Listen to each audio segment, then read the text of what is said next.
Hey guys, it's me, Tyler MV. And me, Sterling G. And welcome to the Game Savvy Podcast. Today on the podcast, we're going to be talking about Red Dead Redemption 2, Doom, Smash Bros, Plagiarism at IGN, as well as the last thing that I can't think of. Smash Brothers, the Netflix for games, and more. Yeah.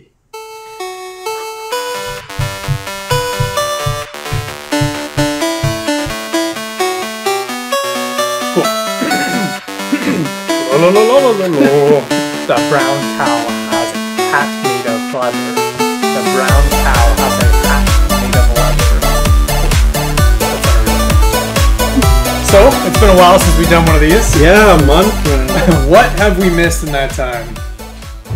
Octopath Traveler, we just were talking about that. I missed the boat on that one. But I bought the special edition. Sent me back $120. Yeah. That's pretty crazy. How was it, though? So good. I haven't beaten it yet, but it's a long game and definitely in contender for Game of the Year for me. Is it everything you dreamed it would be?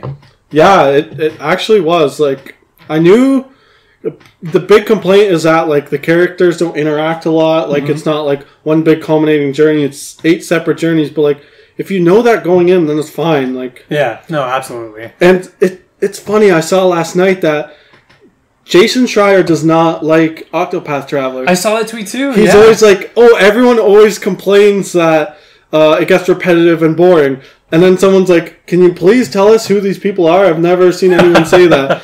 And then like a bunch of people said that. The one guy who's like, yeah, I do find it kind of repetitive. He's like, see? Everyone's saying this. There's just one other guy. It's so funny. And Jason, if you're watching this, which you're not, I love you, man. Your book, Blood, Sweat, and Pixels was absolutely amazing. But other than that, we missed out on some Smash Bros stuff that we're going to be talking about right now. It happened just a couple of days ago. So, some new characters got announced. We got King K. Rool, who's going to be coming to Smash Bros, as well as Richter and Simon Belmont. Simon Belmont being the character, Richter being his like clone character from Castlevania. So, what did you think of those? I thought it was awesome. Like the opening with Simon Belmont was sweet, and like I like how they always incorporate other Nintendo characters. Like Luigi was in his reveal trailer as like Luigi's Mansion type deal. And that's one of the best things about these kind of games where you like collab and stuff. That you get to see like Mario is such a specific world and Castlevania is such a specific world. You get to see these like lovable type character. Like when you think about it, Mario is like a middle-aged plumber. Like how do you make that a kid-friendly character? Like, it's so weird. But you get to see these cartoony type characters in an environment like Castlevania. So it's one of the beauties of Smash Bros. So someone also brought up the other day that like people always bug Sakurai about including new characters, but what game on the planet can you have Snake, Ryu, Cloud, and Mario all fighting at once? Yeah, like, absolutely. It's ridiculous. I wonder if there's got to be some licensing issue nightmare, like trying to get the rights to like all these characters and stuff. So that's crazy. But good on him. And one of the things I wanted to say was like I am so unbelievably excited for Super Smash Bros. Because they could have easily just ported the old Super Smash Bros. If you're saying it's a port still, like they could have easily done that, but like they literally have made the ultimate Smash Bros. Game. No pun intended. It is called Smash Bros. Ultimate. But like they like Nintendo's does such a good job at actively kind of putting the work in for the gamers so that they're happy and they're making such high quality games. It's just unbelievable and there's so much hype behind it. So I'm just like so incredibly excited for Smash Bros. This time around. Where like the thing is, where do you go from there? How do you do better in the next console generation? A lot of people are asking that. Like, where does the series go after Ultimate? Where every character, hundreds of stages, 800 pieces of music. Like, is it... I think Smash Bros. Is going to become like games for a service. Oh, okay. Like, I could see that, which would be really unfortunate, but I could see it. Well, that's the thing. Smash Bros. Battle Royale. No, I mean, like, they just release a couple characters every now and then. Maybe a new game mode, like, every half a year, something like that. Yeah. I'd be fine with that, personally. It's one of the only games where I wouldn't mind, like, games as a service. Yeah, absolutely. But one of the things I definitely just wanted to get across is just, like, Nintendo is definitely just going above and beyond for a game like Smash Bros., like, for the gamers. And, like, the name of the game is the game. That's what they kept saying back when they were creating Super Mario World. And it kind of just seems like that they're taking that to heart. Like, they're looking at PlayStation and Xbox and they're saying, you know what? We've got the titles. Let's just make super high-quality games. People are going to love us again, basically. So Nintendo does so well with giving people what they want, but also giving people what they don't know they want. Yeah, what they like. Yeah, they reinvent themselves while also giving them the things that they love and stuff. So. Some of like the game modes and like extras they're including, it's like everything I saw in the direct, I was like, that's so cool. Like, that's such a great idea. Like the mode where the map switches from like one map to the next automatically, or like the one where you have to use every character in the roster in every match, like you lose that character. Like, it does look amazing. Are you excited for these new characters like King K. Rool and Richter? I've been rewatching the trailer like multiple times a day. Like, first of all, the music from the King K. Rool trailer, absolutely amazing. So good. And like Sakurai is literally pulling everything out of the bag. He is, yeah. People that characters wanted. The top characters were Dark Samus, King K. Rool, Simon Belmont, and like Inkling, and like we got it. Yeah. Like the only other character that I constantly see requests is Waluigi. Waluigi. I was gonna say no love for Waluigi. Yeah, but at all. Who knows? There's that stupid rumor going around that like because there was a purple chair in the friggin' direct that like was behind Sakurai, that Waluigi's gonna be in it. Because I didn't know this, but in the reveal trailer for Greninja, for the last Smash Bros., there was a Pac-Man cloud in the background, and then they announced Pac-Man. Interesting. Yeah. Very interesting. In his reveal trailer for Greninja, if you look, there's a Pac-Man cloud. I'm going to throw these images up for you guys who are watching on the YouTube channel. For the podcast people, I apologize. You won't be able to see them, but you'll just have to take Sterling at his word. But yeah, no, I'm really excited. I think we predicted King K. Rool in the last one. Yeah. I just really like getting to know these characters, and I think Smash Bros. Is like one step closer to like, being able to play as King K. Rool. You don't get to know him all that much in he Donkey Kong series, and so it's great to be able to like see his moveset and see, his running is so cool. The way he that's terrifying.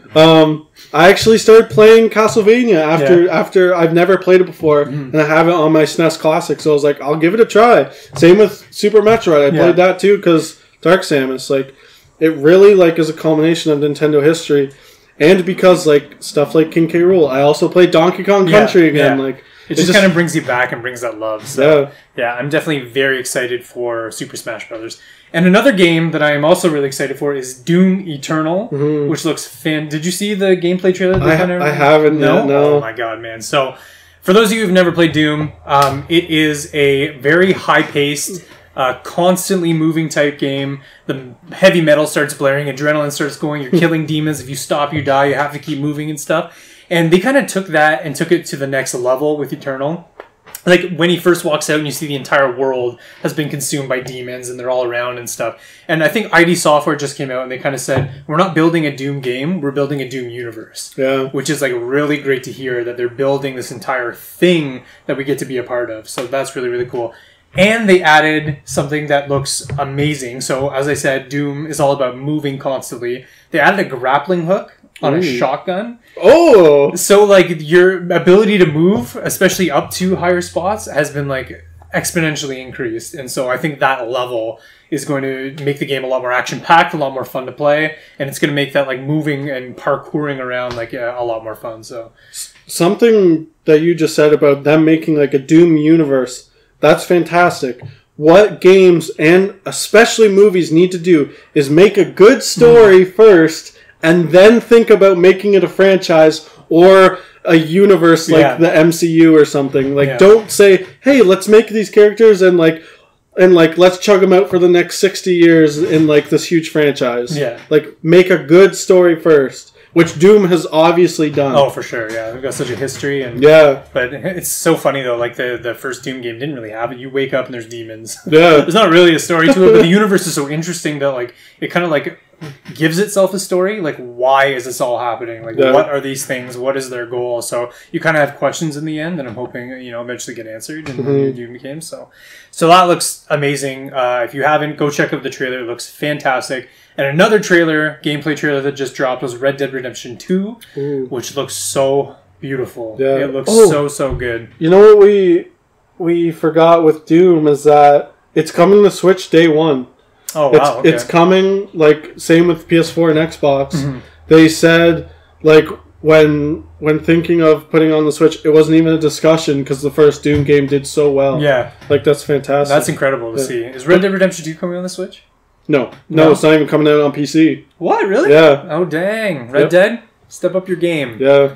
But the gameplay trailer looks fantastic. Oh, have you seen it? Yeah, I'm wasn't really excited for Red Dead. Like, it was just another Rockstar game, which is such a stupid thing to say. Yeah, because they're all so good. Yeah, they're all literally god tier, but after seeing it, I was like, this is like next level gaming. Like, this is ridiculous. They really outdid themselves. And even my dad, because my dad's playing the first Red Dead, because he loves that whole like cowboy western thing and grew up with it.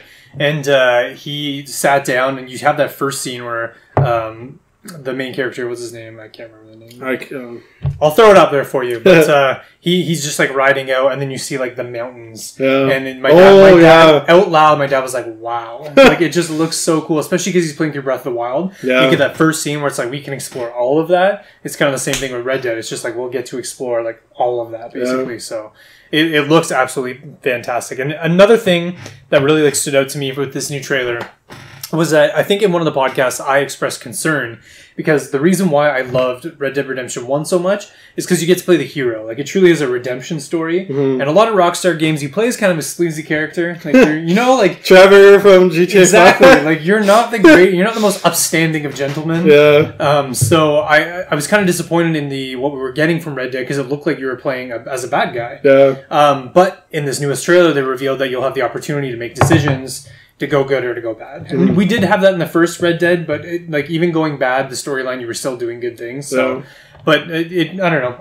My concerns are squandered. I'm very happy that I'm allowed to be the hero in this story. So just how much like the world changes around you because of your decisions. Yeah, that's what in my mind makes it such next level. Yeah, like, and especially because they showed so much, and they're like, this is just one trailer that we're releasing. Like, they have so much more to show. Yeah, by the end of the trailer, they were just like, and in our next one, we're going to reveal, it was like, there's going to be a next one? Yeah. I'm so excited. Like, this comes out in November or October? I think end of October. Okay. So I remember thinking I might buy it for my brother for his birthday. I hope he's not watching or listening to this. But yeah, I'm pretty sure it's October, so I'm very looking forward to that. And one last thing that I want to say about the trailer that I tweeted this out was so like hunting in the game is like one of my favorite aspects because I actually found it challenging to find a snake or a raccoon or something. It took me hours to find a raccoon. It was like the dumbest thing. There's one outside my freaking like house if you want one. Like we were like sitting like I think I've discussed this on the podcast before. I think you made that exact joke too the last time we talked about this. But I think like it was me, my brother, and my mom, and I was like literally like looking it up online like where to find a raccoon at what hour because it was boggling my mind. I went to the exact area and no raccoon was showing up. We did it for hours until finally some showed up and I knifed him, which was like kind of poor raccoon. But so hunting is one of my favorite aspects of the game, and they included fishing in this new one, which I'm like, so it shows like, damn, what's his name? Let me Google it. Hold on, I gotta think of his name. Main character. Every like good RPG though has fishing in it. Yeah, it's true. Like the new Final Fantasy came out with fishing. Yeah. Arthur Morgan, thank you.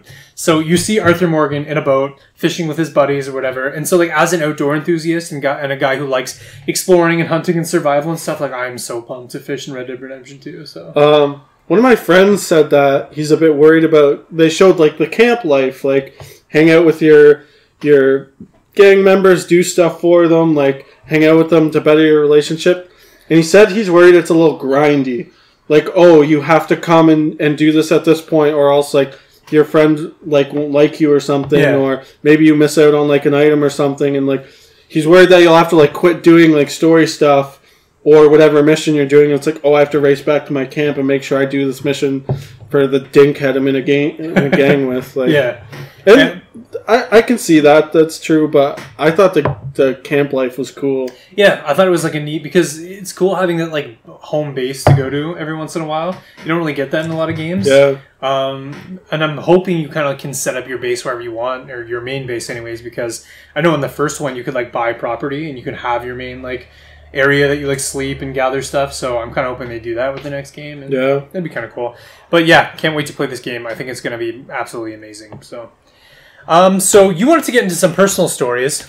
Yeah. It's a new segment we're trying out. We'd like to look at the lighter side of gaming. I think we should just call it the lighter side of gaming. The light side. And have it like come up like the lighter side of gaming. Like maybe a unicorn like flying across or something. Rainbow. I don't know. But is there a story that you wanted to share that was kind of just like a good time the last time that you were gaming? And Well, first, like, I wanted to do this because like you go on Twitter, Facebook, in gaming, you see people like console wars, like telling women they can't play games, just all that garbage. And I'm like, I'm sick of this. There's a lot of toxic trash on Twitter. I want something positive, and like that's what I want to emulate through my writing and like what I do in this business. So I thought, let's just talk about something positive. Yeah, and what's like the best thing in gaming is like talking about old stories with your friends, like good times you had, old experiences you shared together and stuff. So something. So my first the light side story, the lighter side of gaming. Yeah. When I was in, I think 7th or 8th grade, me and my best friend Dalton, I went over to his house for the weekend, and we like said all weekend we're gonna play Call of Duty Zombies. We're gonna get so far. Ultimate strategy, and that's what we did. Like we went downstairs in his basement, hooked it up to the big TV, Xbox 360. Hours we played. His mom came down, yelled at us to go outside and run around for like an hour. We just came right back and like did that all night. It was like one of the greatest things ever. Yeah. I really enjoyed it. I'm sure whenever you see him, you guys like must bring that up a lot. I know that with a couple of my friends, like we always bring up, remember that time we did that? It was just like, it's just so much fun. Yeah. Because like people really like relate to experiences, and when you get to share great experiences like a good game, then you like form that bond, and that's why like a lot of gamers are so close with each other and stuff. I know that the last really good gaming experience that I had, because I'm not a big online player, and so I don't get a lot of that. I really like the couch co-op stuff.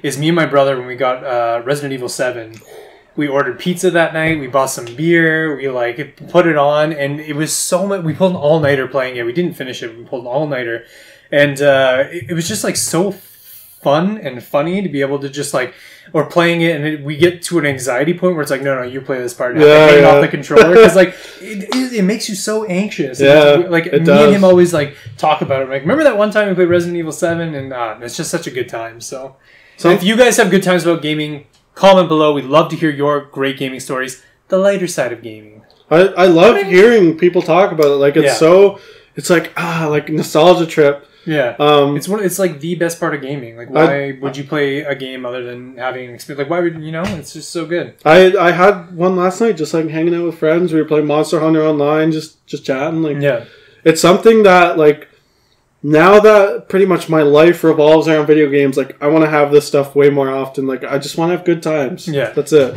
And again, if you guys have those good stories, comment below. We'd love to hear about them. So now we're gonna get into some serious topics. The first one being one of the most controversial, which is plagiarism at IGN. Yeah. So for you guys who don't know, some details for you. So former IGN editor Filip Muicin? Thank you. I wrote that out and I was just like, I'm not going to be able to pronounce this. So he wrote a review for the game Dead Cells by developer Motion Twin, which apparently is a fantastic game because our very own Joseph Yaden wrote a review for Dead Cells and he gave it a glowing review. So if you'd like a non-plagiarized review, check it out. Although he may have, I don't know. But just like Filip Muicin, thank you. So it became one of the YouTubers. Fucking this. Okay, so it came to one YouTuber's attention, Boomstick Gaming, when he read the review and noticed, he was like, "Hey, that's my review. That's exactly what I said about it." And he put out a video saying like, IGN stole my review. What do I do? What do I do? And which is like the best move you could make. Like, here's the deal. Like, I'm sure Boomstick Gaming's like follower count went up after that. What like great. And it'd be so funny if like Philip's actually like, I'm Boomstick Gaming and this is my plan to get super famous. Well, yeah, he was not very like malicious about it at all. He just said, like, when commenting on Filip Muicin's apology video, he said, "You could have just told me you were going to do it. You could have credited it to me. Maybe even like give me a couple bucks. Yeah, and I wouldn't have said anything, or I would have been fine with it." Review, yeah, absolutely. So Filip was fired by IGN, which I think was the appropriate move by the company. He's also being accused of other plagiarisms. Like, if you look at the article, Jason Schreier is doing a lot of digging, and he's finding other reviews that he's done, and he's like literally like putting them side by side. And you can see that he's clearly just like copied, pasted, and just like rewrote it. Yeah. And so, it's kind of like cringy. I'm just like, so what do you feel about this guy? I watched a lot of Filip Muicin stuff because I like the IGN Nintendo podcast. He was the one that ran it. Good guy, you know. When I first heard it, I was like, Filip Muicin, like, that's kind of odd. Yeah. But as someone who writes reviews and articles, like, it doesn't particularly make me mad. Mm-hmm. Just makes me think, like, why he did it in the first place. Like, is he lazy? Did he have a heavy workload? Like, in his apology, he didn't explain. He said he takes full responsibility, but yet it was a mistake. Didn't give the reason why he did it, and that was it. I'd also like to know, like, a mistake. Like, how did he do it? Yeah. Like, did he listen to the YouTuber and then write it out? Did he actually play the game? That's what I want to know. Yeah, honestly, I think that's what it is. He didn't have time to play the game, and he's like, shit, like, I have to... And I'm wondering if there's a deeper issue at IGN, if that's, like, company culture. Like, it's just getting so busy and there's so many games now. So that's the thing. Of course, a lot of people took this as time to attack IGN. This is all their fault. Yeah. But it's not. It's Filip Muicin's fault. I was going to say, that's my next point, is I just want to say that IGN, it was one guy. It wasn't IGN. Yeah. So all those you accusing IGN of all this, like, calm down, okay? It's one guy. They fired him. It's all over. A lot of people who worked at IGN publicly said that, like, they're very pissed off at Filip Muicin. They don't agree with this. This does not happen. The editor who edited his thing said, like, he had no idea, because of course they check the internet, they scour things like other people's review. Yeah. Mm-hmm. They can't check small YouTubers' YouTube videos. Yeah, exactly. Like, it's just not possible. Even if they were to use like a content checker or whatever, he like reworded everything, so it's not going to show up as an exact match. And again, yeah, it was a YouTuber talking, so it's not like there's the ability to... No, it's just not possible. It is, and it's just... I find it kind of sad because like a lot of small content creators... Like, we are working in the shadow of IGN, Kotaku, Polygon, and all these people. And a lot of, like, smaller content creators, like, all they have is their opinion. Yeah. Like, here at Game Savvy, the only thing that differentiates us from, like, IGN is the people we have and our opinions and stuff.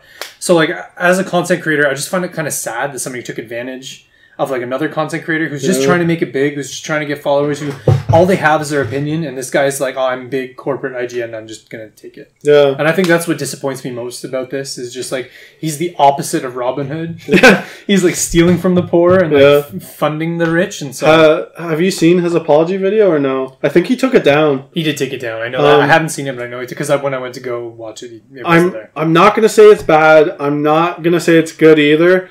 The thing is that with stuff like this, no matter where you are, if you're a public figure, public apologies are 99% always going to be super criticized. Yeah. They're near impossible to do where everybody's happy. It's true. But, again, he did say it was a mistake. Like, he somehow messed up. He said he took responsibility. Yeah. But my friend said that it's better for him to make it seem like a mistake and not publicly say it was 100% his fault than him to, like, be branded a liar type deal. You know what I mean? Yeah, or a plagiarizer. Because he's going to want other jobs. As soon as you plagiarize, apparently that's it. Like, you're blacklisted and done. Like, nobody's going to hire him. Like, who would hire him, right? Like, there's a spot of Game Savvy, man. Former IGN editor on the staff. I know he's kind of a pariah, but it would, boost the ratings a little bit, I think. Well, something I'd like to get into is his little spout with Jason Schreier. Because, did he have a spout? Well, that's the thing. In his apology, he's like, I don't get what Jason Schreier's deal is with me, like, why he's trying to say, like, I plagiarized all this stuff. And then, of course, Jason Schreier's like, here you go. I'll go find it side by side. And he's like, here. But my thing is that, like, I thought about this, like, all weekend. So, as soon as it happened, of course, Jason Schreier was on it, put up his own article, said, hey, look at this other company that I'm against. Like, which I respect the hell out of Jason Schreier. He, like, gets through the dirt. He gets the nitty-gritty. He's like an actual games journalist. Well, here's the deal. Here's my thing. So, of course, once it was done, here's Filip Muicin, like, he plagiarized. Oh, here's more stuff. My question is he now kicking him when he's down? That's a good question. And my thing is that, what is newsworthy? Yeah. Is, like, I get IGN is the biggest thing. They did something extremely bad, but, like... I think because he did what I think is, like, not great, like, stealing somebody's opinion, like, again, stealing from the poor, giving it to the rich, that is it enough to expose somebody for one thing they did, even though there's a bunch of other stuff they did? You know, like, when it's like, okay, he plagiarized one article. Yeah. It's not that bad. But now Jason Schreier is going, no, guys, he plagiarized 10, 15, 20 articles now. Like, he just went from, like, it went from a mistake to you've been doing this for years. Well, here's the thing. Like, what's the real story? Jason Schreier didn't, like, he wasn't the one who found this. Like, it was already public knowledge that the FIFA 18 review, he did was plagiarized from Nintendo Life, I believe. And the guy commented on his apology video, he's like, how dare you assume that you didn't blatantly plagiarize my FIFA 18 article, you absolute moron. That's so funny. Oh my gosh. But again, my philosophical struggle is it Jason Schreier's absolute duty to talk about this? I think so. I'm going to say yes. A journalist, you know, they got to follow their nose. Again, they see a story. I do too. I agree. I think they've got to go for it. I think, like, in my opinion, what is news? Yeah. News is something that the people need to know, and I do think the people did kind of need to know. Yeah, because in Jason Schreier's case, it's like this guy's he's helping people make buying decisions through a game probably hasn't even played. Like, he's plagiarizing the article. He probably hasn't even played the game. Yeah. So how can you go out there and it affects the companies too, the devs as well. I mean, it was a damn good review, so it affected them in a good way, but I'm sure everyone at IGN now has to do hours of classes to like make sure you're not plagiarizing. Yeah. You know? Like, that's what Filip Muicin did to this company. It's a one person ruined it for everyone kind of deal. So. And my big thing is that people need to realize that these people, whether it's Filip Muicin, Per Schneider, or Jason Schreier, they're not gods. They're just regular people. Mm-hmm. They do make mistakes. I'm not saying that Filip Muicin's mistake should be forgiven right away. I'm just saying that, like, I don't know, people just put them on this pedestal of, like, they can do no wrong, or like that they're the like god of this industry, and they just aren't. They're just doing their job. They're very fantastic at it. Jason Schreier's fantastic at his job. It's just that, like, people need to realize that they're not. Celebrities are never more than just regular people. You know what I think is interesting is that plagiarism, like, below a certain age, like, isn't a big deal. Like, if you're in, like, elementary school and, like, have you ever plagiarized anything? I'm sure when I was, like, I definitely have. Okay? In, like, first grade. Yeah, like, it's just, like, and it's just not a big deal. But, like, the older you get, the bigger a deal. Like, as soon as you get to go to jail for it. As soon as you get to university, you can get kicked out. Like, your whole life can be ruined over getting caught for plagiarism. And so I just think it's, like, really funny, and I wonder if there's an even bigger question, like, are we doing enough to instill in the children of North America that plagiarism is a serious, serious thing? Yeah. Because it really, like, growing up, you never really think of it. You're just like, it's not a big deal. Yeah, I'll copy and paste this from my internet to my dinky little essay. Like, especially, like, when I was growing up, like, internet wasn't available to everybody. Like, I didn't get a computer until I was, like, 10 years old, right? So you could easily like, just copy and paste stuff and hand it in, right? Like, I wasn't a huge plagiarizer. I'm sounding like a huge plagiarizer right now, but no, it's just funny how, like, when you were younger, it's not that big, and just the older you get, the more serious and serious it gets. So I don't know. I guess my message really is, like, everybody watching, like, we're gonna try and keep being as, like, authentic as possible. Like, again, we try and differentiate ourselves through our opinion and through our people. And so, like, I just hope IGN kind of recovers from this, and they learn some sort of lesson from this. I think we all kind of have learned a lesson from this. Again, like you said, plagiarism ruins your life, and I'm sure Filip Muicin is never going to get a job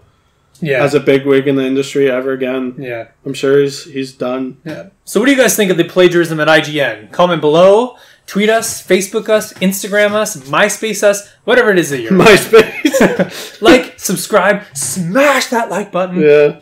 Anyways. And so the next topic of discussion, which is something I was being kind of, like, tweeting about and asking people about, and just talking to my friend Keegan on the bus about, is the Netflix for games. So we were just talking about this. I signed up for Xbox's Game Pass this weekend. It's like $3 for a month for the first month. So I was like, that's a sweet deal, because $3 went in, just downloaded Sea of Thieves, which is like a full price game right now. And I'm just like in just like not halfway, like just like deep diving into Sea of Thieves right now, no pun intended, for $3, which is like a fantastic deal. So like, I just want to like talk about the future of gaming and kind of like what you think, this idea of like a Netflix for video games or whatever. So like, here's what I love about Game Pass so far. Here's like a couple points. So like right now the price point is spot on. Like when you think about, like, I don't buy a lot of video games anymore because they're just so expensive. And again, trying to save for a wedding and for a house and stuff like that, video games are like a low priority. And so to be able to spend $10 a month and have over 100 games available to me, that's like a godsend. Yeah. And so as a gamer, I think the price is absolutely right for this kind of service. I don't know how much PlayStation Now is their streaming service. I didn't even really know about it until recently. They have a streaming service. I don't know how much it is. I know that PlayStation Now is more expensive than Xbox Game Pass. So yes, the price point for, again, Sea of Thieves, and I think it came with DLC as well. I think it downloaded with DLC. Really? Yes. Because it was Sea of Thieves, but then it was like in purple writing. I can't remember what the title is. But it was like the name of the DLC, and I was just like, holy crap. This is all... I mean, it would make sense. Like, if this is your primary source for gaming, it should come with the DLC in that case. So I think the price point is like really, really cool. Another thing that I really liked about it was that you could download it onto your Xbox. Like, it's all downloading, no streaming. And so, like, you just get into it, you look at Sea of Thieves, you press download, it's on there, you play. And I think, like, theoretically, if internet kind of goes out, you're still able to play these games because you've downloaded onto your hard drive. Yep. Granted, like, Sea of Thieves is an online game, and so you wouldn't be able to play that game specifically, but all 3 Fables are on there. And so I'm just like, I can play through all 3 Fables, and, like, I have the game for $10 a month. Like, that's incredible. Yeah. So if you do, like, 1 game a month, and we sound like poster boys for, like, Xbox game, we just released an article, too. It's like, why haven't you got it? But, like, it's a fantastic deal. I don't own an Xbox, but it sounds sweet. Like, I'd buy it. Mm-hmm. You haven't tried anything like this, eh? Like a monthly subscription service for, like, video games? I was just curious as to what your thoughts on this subject were. My thing is that I buy physical. I always will. Of course, I have digital games. I get the free PlayStation games. Mm-hmm. But my thing is that in 10 years, if you ever want to go back to that Sea of Thieves, you can't play it. Servers are gone. That's very true. It's very true. But do you go back and play your physical games? Yes. Because I have yet to touch a single one. What do you mean? Like, you don't replay any of your games ever? No. I always do. I've been thinking about selling them, actually. So if anybody's in the market for old games, you just let me know. I got some. I'd say, like, once a year I replay my old Pokemon games. I always have an old Fire Emblem game on the go.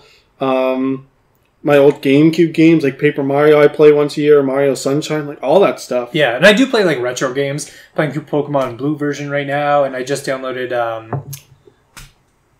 Earthbound. Earthbound, and that game looks really, really cool. And so I do like go back and play those, but like maybe there just hasn't been good enough games on Xbox that like I don't. Sunset Overdrive, that's the game I'll probably go back and play. But I'm more of a digital guy. Like I would have preferred to have those as digital. But to be fair, like you and I live different lifestyles, right? You're very on the go all the time. That's very true. Yeah. I'm very lazy and sit home all the time. That's very true. It could be a lifestyle thing. So do you think a Netflix for games is good for gamers? Was my next question. I mean... And this is more streaming. Not just like downloading it like Game Pass, but like a streaming service for games. Do you think that's good for gamers? No. Not at the moment. Not for the next couple of years. I'm from a small town where half of my old friends can't even download something like Grand Theft Auto. It would probably take them a couple weeks. Yeah. Because the internet is not there, and it's not there for a huge chunk of the world. Okay, so in that case, instead of streaming a Netflix for games, but for downloading the games. Even for downloading, again, so, like even because if they buy a physical copy, they have to download a whole bunch of stuff anyways. That's nowadays. True. So it's the same thing, essentially. Yeah, that's true. It stumped you. Yeah. See, I think like something like Game Pass is like absolutely amazing for gamers for the price point it is, and again for the hundreds of games that you get. And you're able to download them, and you technically own them because they're on your hard drive and stuff. Like, I think that is amazing for gamers. But there's also...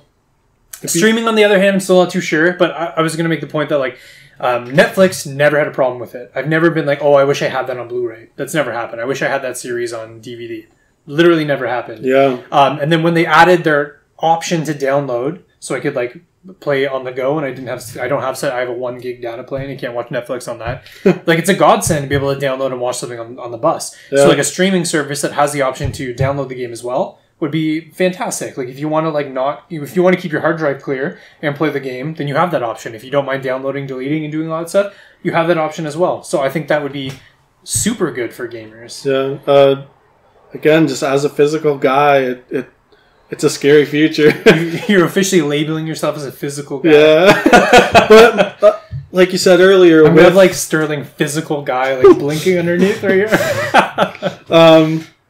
Like you said about, if you buy physical, you'll have to download anyway. That's true, but you don't have to do all the updates that'll come with it, especially with things like online games, like Call of Duty or something. Maybe you just want to play offline or play a single-player game, then you don't really need to download those updates unless you want to.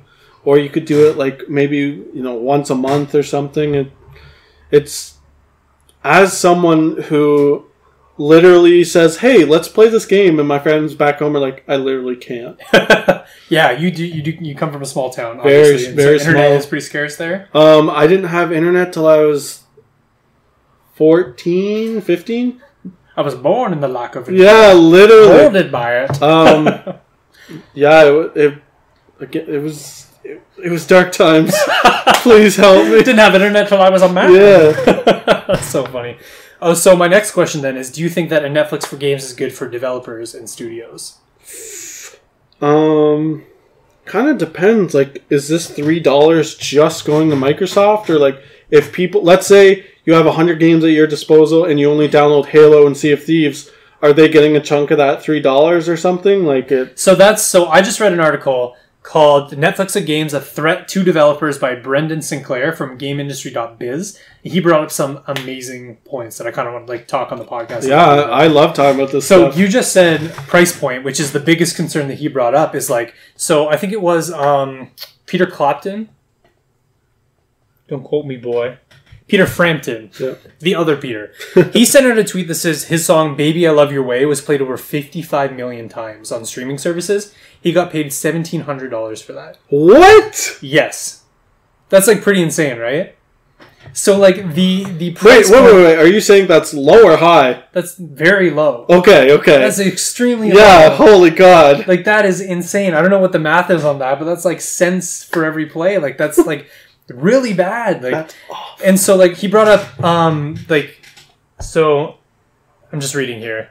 So he states that when like streaming moves from like secondary to primary services, well, it's good for I think it's good for gamers, that it just might be really bad for developers, because in terms of like can't have games without the developers. In terms of like getting funding for things, like your whole business model relies on getting a return for that funding. And the thing is, if you put your game on there and, you know, like if you're not getting that return from like direct sales, and like how do you even like calculate those sales? Like right now, there are certain devs out there and studios who can't even like get those numbers from like, digital sales. They're very limited, especially on like Netflix too. And so it's like, how do you calculate what's being brought in and stuff?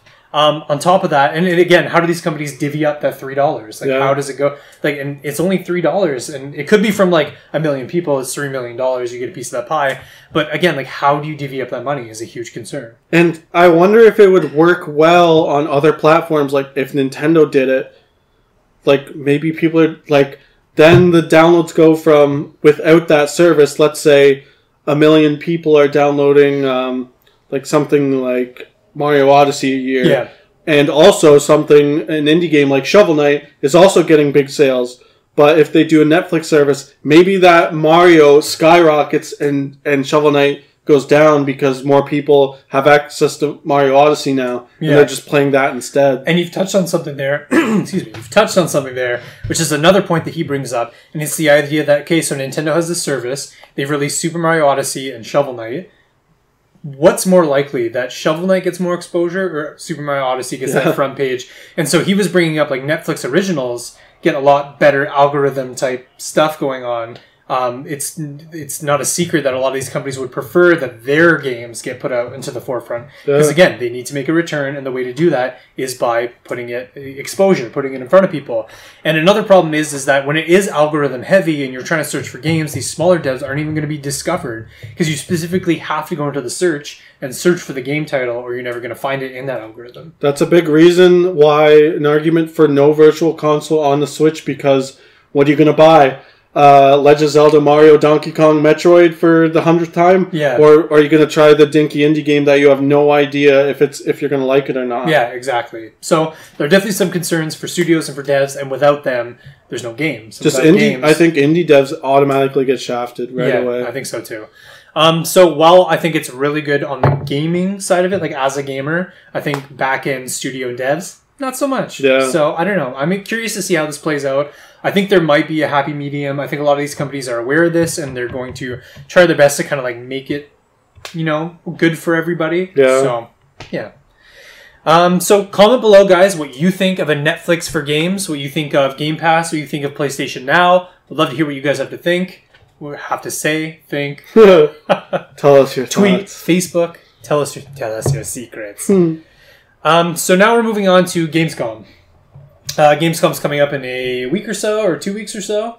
I think so. I think it's a week. I think it starts on I have it written down here, the 21st to the 25th. It's happening in Cologne, Germany. We know that Microsoft kind of, they take a little bit more stock in Gamescom. It's kind of one of their bigger things. But they're not actually doing a presentation this year. I've heard Gamescom is bigger than E3, but like Nintendo, Sony don't even go. It's kind of weird. Yeah, it might be like the European E3, but I don't know. I haven't heard that it's bigger. Maybe. That's what Joe said. I said, isn't E3 like the biggest conference ever? And he's like, nah, Gamescom is bigger. Might be because the E3 gets a lot more exposure because it's North America centric, whereas Gamescom is European centric. We're here in North America, we might not get as much coverage for it. Yeah. So Microsoft, they definitely take stock in it. But this year they're not doing a presentation. They're doing like a direct, like they're doing a video presenting a lot of stuff. What do you think they're going to come out with at Gamescom? Do you think they're going to reveal anything or kind of just like talk about what they've already talked about? For possibly the 100th time. I'd love if they showed a new Fable. I wrote down that I don't know about Fable. I, for some reason, have this feeling they're not going to talk about it. Something feels off. I expected them to drop the bomb at E3. Like, they would have just, like, hands down won E3 with a Fable... even just a teaser trailer. Even like a Metroid logo type deal if they showed that. Like, just the Fable logo. Or just like, and even just like a fade into like this land and it says like, welcome to Albion. Or something like that would have been just like... Gamers would have been crazy everywhere. So, I do have a feeling we're going to see more of Halo Infinite. Because they spent E3 and they talked about Gears of War, which is their big title.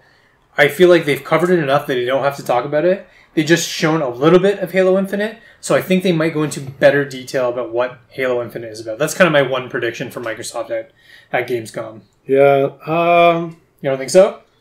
I don't know. They should. Like, they should, but that's the thing. Like, they did that last year. At E3, they focused on one game in particular that I can't remember right now, and they kind of touched on another game. Then they went to Gamescom and talked about that game a lot more and just touched on the game that they talked about at E3.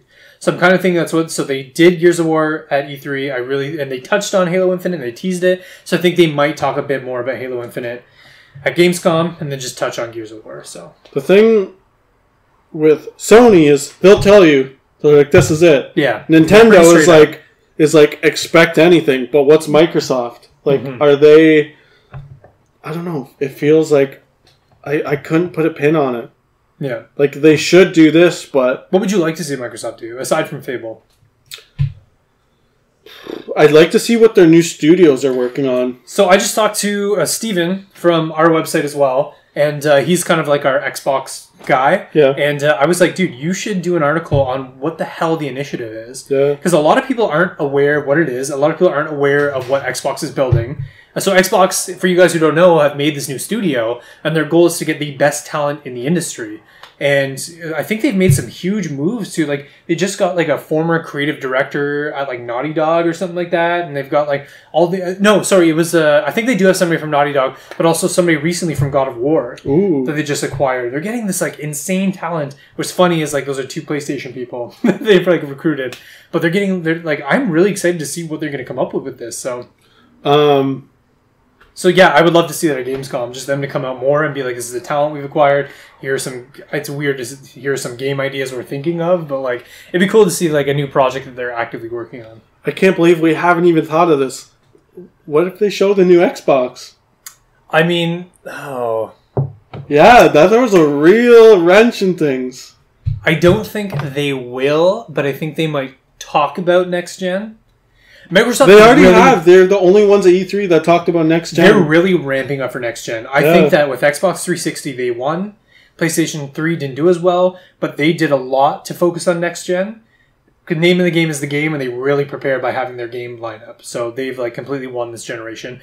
Xbox is really working to win the next gen. Between their Game Pass service, between the new studios they just acquired, all the IPs that they're really focusing on, Halo, Gears of War, Fable, Forza and stuff, like they have like a good portfolio that they could theoretically have. Let's hope they don't cancel any more games.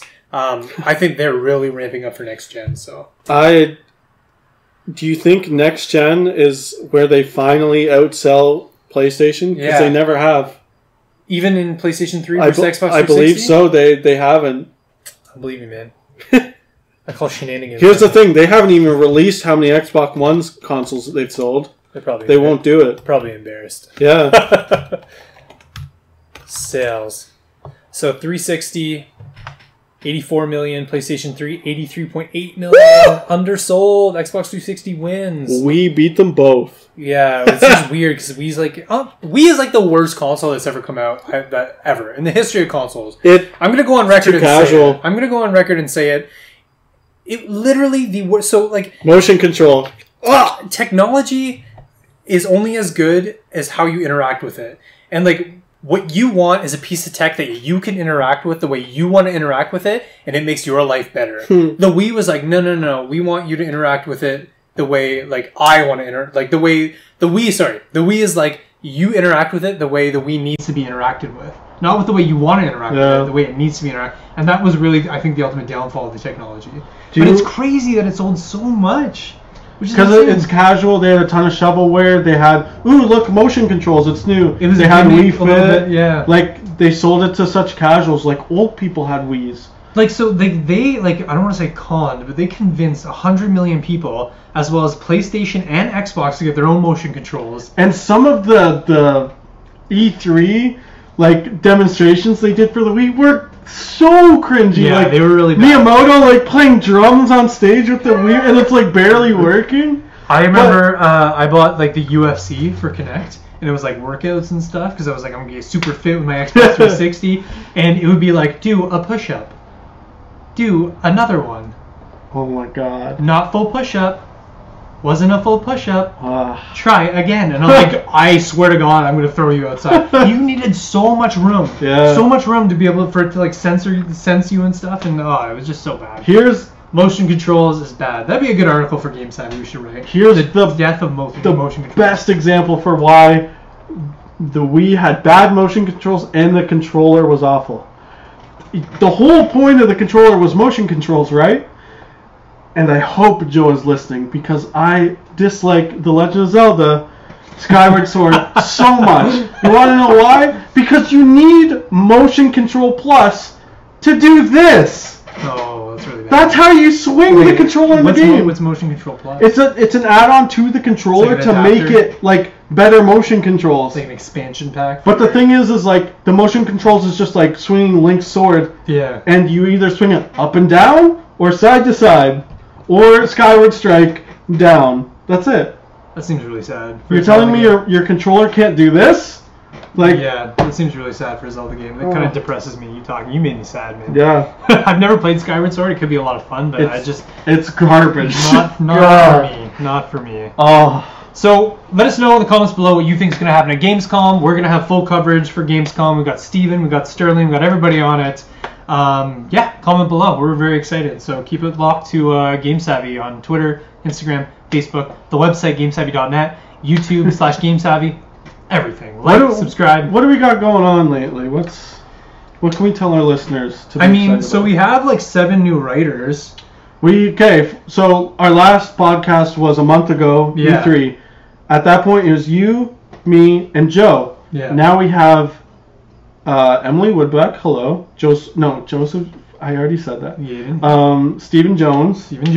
Kylie McLeod, I think that's what I said. Yeah. And Tyler Lee. And so Steven's our Xbox guy. So it's 4 new people? 4? Since last time? Emily, Steven, Kylie, Tyler. Yep. 4 new people. Yep, so that's 7. Steven's our Xbox guy.